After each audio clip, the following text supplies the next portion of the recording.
Bonsoir à tous et merci de suivre le temps d'information sur RTI2, la chaîne plus proche des populations. Au sommaire de l'actualité, depuis le 6 janvier 2025, une nouvelle réglementation automobile est en vigueur en Côte d'Ivoire. Désormais, la détention d'un certificat de visite technique valide est nécessaire pour toute souscription à une assurance. Et nous verrons les réactions des acteurs de ce secteur dans ce temps d'information. Et puis, hors de nos frontières, Donald Trump a signé toute une série de décrets, parmi lesquels un décret de grâce pour les manifestants qui avaient participé à l'assaut du Capitole le 6 janvier 2021. Encore merci à vous d'être des nôtres sur RTI2. Dans le secteur du transport terrestre, depuis le 6 janvier 2025 dernier, une nouvelle réglementation automobile est en vigueur en Côte d'Ivoire. Désormais, la détention d'un certificat de visite technique valide est nécessaire pour toute souscription à une assurance. Notre équipe de reportage conduite par Laurence Kakra et Kader Bachil s'est rendue dans le milieu de l'automobile pour voir comment les acteurs du transport réagissent à cet arrêté ministériel. Une nouvelle loi dans le domaine du transport. Selon l'arrêté ministériel en date du 6 janvier dernier, signé par le ministre en charge des Finances et du Budget, la souscription à une assurance automobile est désormais conditionnée par la présentation d'un certificat de visite technique en cours de validité. Cette nouvelle réglementation suscite beaucoup de réactions. Pour Marc Abongwa, vendeur de véhicules, cette mesure pourrait impacter négativement ses activités. C'est difficile dans l'application parce qu'aujourd'hui, avoir des véhicules qui ont des visites techniques où tu ne peux pas avoir une assurance qui excède la date de péremption de la visite technique, ça pose un problème. Les assureurs ne te donnent même pas une assurance d'un mois. Nous avons des véhicules neufs. Et tu achètes un véhicule qui est neuf, ça lui reste que 2 mois avant que la visite n'expire. Tu perds le véhicule, quand bien même qu'il est neuf. L'assureur ne peut pas te donner une assurance, un tout risque de 2 mois. Ce n'est pas possible. Donc ça pose ce problème. On a des véhicules qui sont en exploitation sur des zones minières à l'intérieur du pays. Et souvent la visite technique finie. Tu dois aller passer la visite. Ça te prend 2 ou 3 jours pour le mettre en état. Mais pendant ce temps, tu ne peux pas te déplacer avec le véhicule. Or, tu as besoin de te déplacer avec ce véhicule. Donc, ce temps de flottement, comment est-ce que l'État compte gérer ça? Ça, c'est difficile. Ce sont des questions qu'on souhaite qu'on s'asseye et puis on réfléchisse vraiment à ça. Quant à Doumbia, il n'adhère pas à cette mesure et demande une concertation entre acteurs du secteur de l'automobile et gouvernement en vue de prendre en compte les préoccupations des uns et des autres. Je ne vois pas la bonne correspondance. Quelqu'un qui a une visite technique qui finit dans 6 mois, est-il possible pour lui de prendre une assurance de 3 mois? Disons-nous la vérité. Les véhicules, quand ça sort du port, c'est 1 an avec la visite. Faut-il prendre aussi une assurance d'1 an sur ce véhicule? Non. Essayons de voir les choses. Il faudra qu'on s'asseye pour discuter, pour échanger. On ne prend pas de façon unilatérale des décisions qui n'arrangent pas les gens. Si cette mesure suscite des préoccupations, Hervé l'approuve. Concernant les assurances, c'est bon. Moi, je suis déjà dans la gamme parce que la voiture, je l'ai depuis 2019 et j'ai toujours fait 1 an d'assurance. Moi, ça ne me gêne pas. Les assurances à 1, 2, 3, 4 et 5 mois, c'est plus cher que 1 an.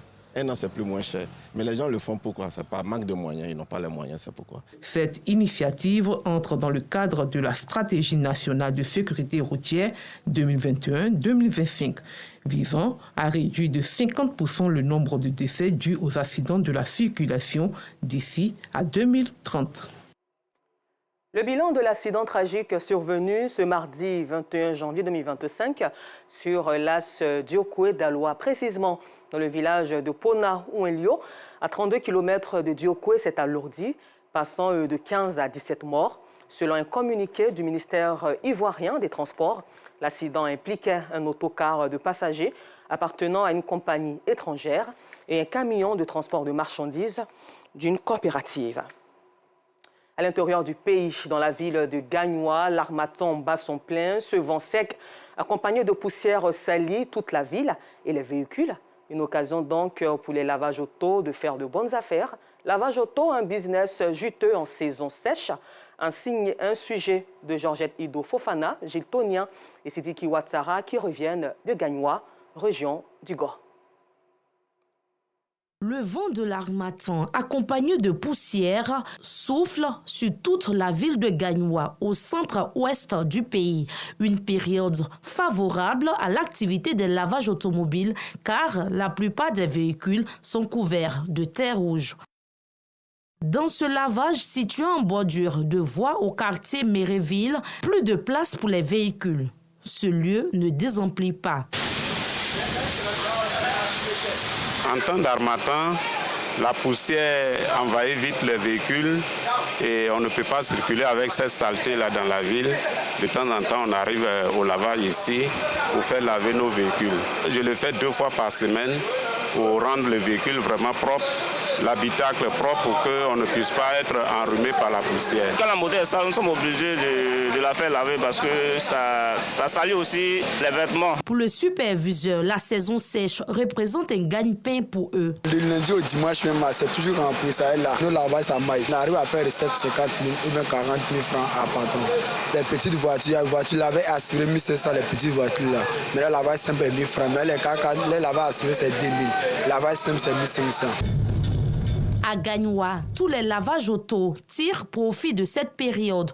On les trouve dans toutes les rues et ruelles de la commune. À cause de poussière, les gens viennent parce que la plupart des personnels là, ils n'aiment pas la saleté sur les voitures, donc ils sont obligés de venir enlever les poussières à cause de ça. Donc on peut faire recette de nos doulars, puis on peut partir au moins 10 000 à la maison. Débourser 500 francs CFA 2 à 3 fois par semaine, une somme qui pèse sur le budget des chauffeurs de taxi. Les clients montent, bon, on ne peut pas saluer à voilà pourquoi on vient au lavage de temps en temps rapidement pour que les clients doivent nous respecter aussi. Ça vous coûte trop cher un peu. Les enfants, pour bien laver, il faut qu'on les donne 1000 francs, là c'est bon.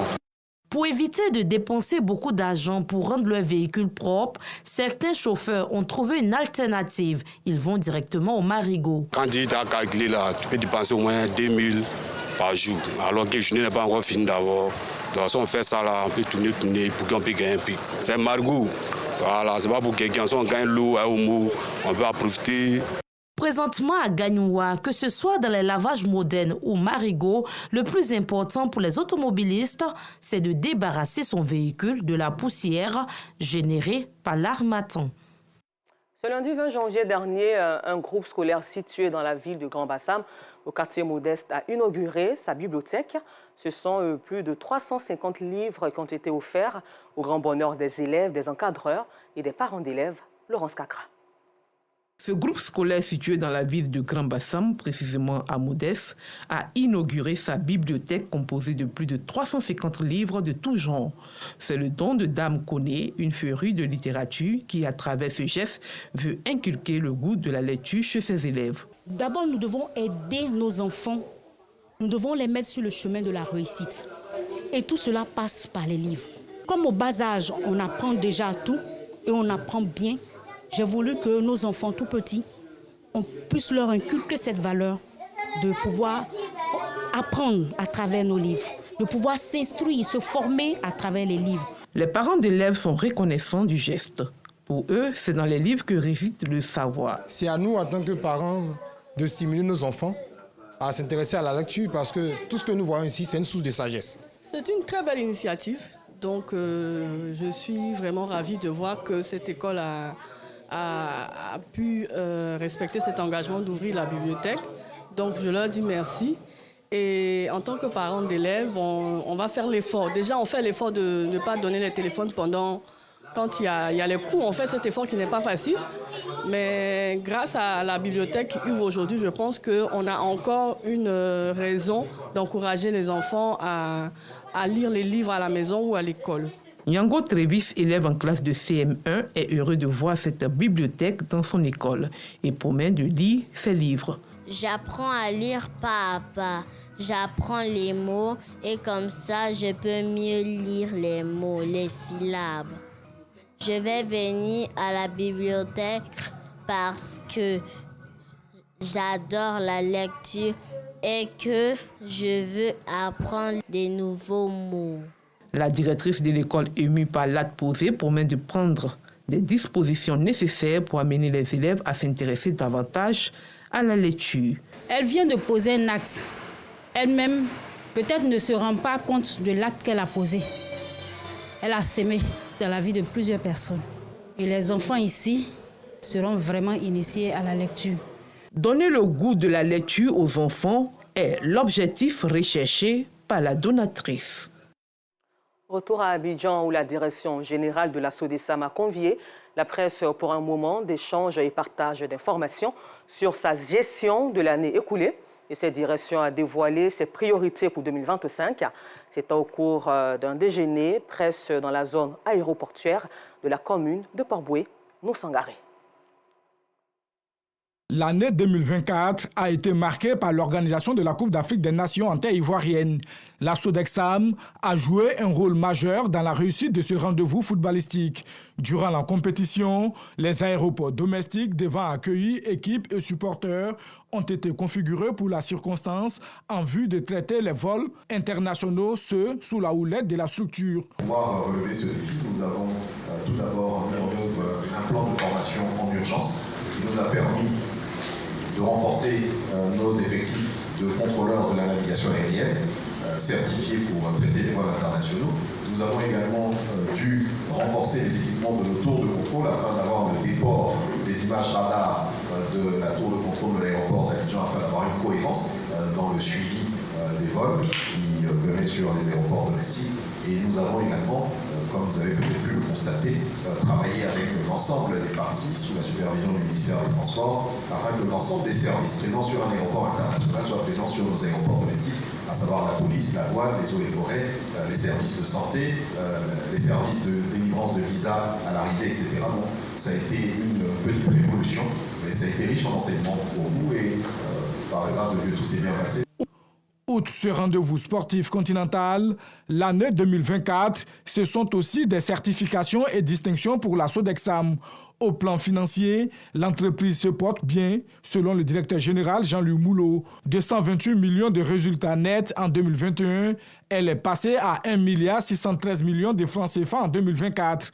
Pour 2025, la direction générale décline les grands axes. Les perspectives pour 2025 sont la mise en service, comme je l'indiquais, au siège de l'entreprise qui présente le nouveau visage de la SODESAM pour les 25 années à venir, la poursuite du projet de modernisation de notre système de météorologie nationale et sous l'impulsion du ministre des Transports, nous continuerons à travailler à la modernisation des aéroports, qu'il s'agisse de l'aéroport international d'Abidjan ou des aéroports domestiques. L'objectif des dirigeants, positionner la SODESAM comme leader du secteur de l'exploitation et de développement aéroportuaire, aéronautique et météorologique en Afrique de l'Ouest. À la page culture, la première édition de Liberté en Lumière va se tenir le 8 mai prochain à New York, aux États-Unis d'Amérique. Cet événement de la célébration du mérite mettra l'artiste ivoirienne Aïcha Koné en avant pour son engagement au rayonnement de la culture africaine. Elle a reçu donc l'information le week-end dernier dans la commune de Makori. C'est reparti avec Noussangaré. L'artiste chanteuse Aïcha Koné est l'invité spécial de la première édition de Liberté en Lumière, un événement qui célèbre le mérite. Il se tiendra en juin prochain à New York, aux États-Unis. Une invitation pour sa contribution au rayonnement de la culture africaine, mais surtout pour ses actions en faveur de la paix. L'information lui a été transmise par Benoît Brown, représentant de The Grand Triangle en Côte d'Ivoire, structure en charge de l'organisation du dit événement. Je suis très intéressée par l'invitation parce que nous parlons de paix. Nous sommes les enfants du Fouet-Boigny, on a toujours œuvré dans ce sens-là. C'est une très bonne occasion de pouvoir m'exprimer et de partager ce que j'ai comme expérience concernant la paix et l'impact, le bonheur qu'on a de cultiver en soi et de donner à son prochain l'amour qu'on appelle la paix. C'est un événement qui va réunir presque le monde entier. Donc Aïcha est invitée, pas parce qu'elle est ivoirienne, mais en tant qu'africaine. Aïcha sera honorée pour tout ce qu'elle a fait depuis Houphouët-Boigny. Outre Aïcha Koné, plusieurs personnalités évoluant dans divers secteurs d'activité recevront des distinctions au cours de cet événement. L'Amicale générale des gestions des ressources humaines a organisé le week-end dernier un dîner gala dans la commune Cocody. Cette rencontre a été l'occasion de promouvoir le professionnalisme et l'excellence dans la gestion des ressources humaines. Le compte rendu de Bienvenue Kwao. Ressources humaines et de discuter des défis et opportunités du secteur. Nous avons une fonction qui est stressante. Durant l'année écoulée, nous avons relevé beaucoup de défis et pour nous, il est important de rassembler toutes les composantes de la communauté RH dans leur diversité pour nous réjouir, pour nous souhaiter les vœux de nouvel an, recharger les batteries et attaquer les nouveaux défis de 2025. Un rendez-vous que savourent les participants. Je voudrais, en ce jour particulier, exprimer toute ma reconnaissance et ma joie de partager ce moment-là avec cette association qui a fait son petit bonhomme de chemin et qui a réalisé un de nos plus grands rêves. En Côte d'Ivoire, les ressources humaines sont une réalité et c'est le corpus le plus organisé et qui fonctionne, qui donne des résultats probants et qui aide les organisations à agir sur leurs performances et à recruter les meilleurs et à faire évoluer la chose RH en Côte d'Ivoire. Par ailleurs, le rôle crucial de ces professionnels des ressources humaines dans le développement des entreprises a été mis en avant. Les membres de l'amicale qui se sont démarqués en 2024 ont reçu des distinctions. Au cœur du 8, et pour la solidarité, Humble Côte d'Ivoire fait des heureux au centre-ouest du pays. À Daloa, cité des Antilopes, les populations ont reçu des dons de cette fondation qui a pour président le maire de cette commune. Humble Côte d'Ivoire, il faut le souligner, est le fruit d'un partenariat entre des Ivoiriens, des Chinois et des Saoudiens qui vise à soutenir les personnes les plus vulnérables. Laurence Kakra. Centre culturel municipal de Daloa. C'est une salle en effervescence qui a accueilli les membres de la Fondation Humble Côte d'Ivoire, FHCI, produit d'un partenariat entre des Ivoiriens, des Chinois et des Saoudiens. Son but, assister les personnes vulnérables. Comme le dit un proverbe chinois, quand les personnes se réunissent, même l'eau peut être déplacée. Cette sagesse illustre parfaitement l'esprit de notre fondation. Nous aspirons également à soutenir notre gouvernement dans ses efforts pour élaborer et mettre en œuvre des politiques sociales efficaces. Humble Côte d'Ivoire est une fondation qui se distingue par ses valeurs universelles et son engagement envers la diversité. Cette structure a mis à profit le lancement de ses activités pour émettre dans un premier temps de nombreux dons en matériel informatique et en numéraire aux populations de la cité des Antilopes. La Fondation Humble Côte d'Ivoire entre dans la vision des organisations des personnes en situation de handicap en venant en appui en matériel pour pouvoir nous booster à aller plus loin dans la promotion des personnes en situation de handicap. Je suis très contente et dis merci au maire, à la Fondation. Après le centre culturel, direction la léproserie, où après avoir écouté leurs doléances, les membres de la Fondation ont offert des vivres et non-vivres aux pensionnaires. Je n'ai jamais vu ce geste que tu viens de le faire. Donc aujourd'hui, je suis très bien, je suis contente. Sur la place publique Bemani de Daloa, d'autres dons ont été faits à 100 associations de femmes. Un concert gratuit a été offert aux populations. Plusieurs artistes, dont le chanteur Ismaël Isaac, étaient en attraction. Un véritable moment de communion avec le public. La Fondation Humble Côte d'Ivoire ne compte pas s'arrêter à la commune de Daloa. Elle entend sillonner l'ensemble du pays pour répondre aux besoins des populations, notamment les plus vulnérables. Et pour terminer ce temps d'information, sachez qu'il n'aura pas attendu longtemps pour tenir sa promesse. Tout juste investi comme 47e président des États-Unis d'Amérique, Donald Trump a signé dans la foulée toute une série de décrets, parmi lesquels un décret de grâce pour les manifestants qui avaient participé à l'assaut du Capitole le 6 janvier 2021. Une page sombre de l'histoire américaine dont le nouveau locataire de la Maison-Blanche a toujours cherché à minimiser la gravité. Merci de nous avoir suivis et bonne suite de programme sur RTI2.